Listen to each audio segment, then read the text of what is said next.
नमस्कार, मैं हूं प्रियंका और आप देख रहे हैं राष्ट्रीय जगत विजन न्यूज। छत्तीसगढ़ के दुर्ग जिले में पुलिस ने हेरोइन बेचने के लिए ग्राहक तलाश रहे 6 तस्करों को गिरफ्तार किया है। उनके पास से 246 ग्राम हेरोइन और 1,25,000 रुपए नगद बरामद किए गए हैं। कुल माल की कीमत अंतर्राष्ट्रीय बाजार में लगभग 25 लाख रुपए आकी जा रही है। इसके साथ ही कार और नगद समेत कुल बरामदगी 31.25 लाख रुपए बताई गई है।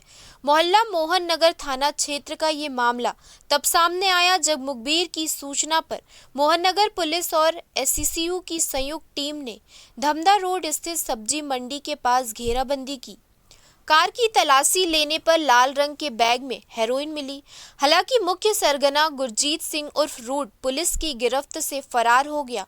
पुलिस अधिकारियों ने बताया कि ये गिरोह लंबे समय से हेरोइन सप्लाई का बड़ा नेटवर्क चला रहा था, जिसे अब ध्वस्त कर दिया गया है। पूछताछ के दौरान आरोपियों ने ना तो संतोषजनक जवाब दिए और ना ही किसी वैध दस्तावेज का हवाला दिया। इसके बाद एनडीपीएस एक्ट के तहत सभी आरोपियों को गिरफ्तार किया गया।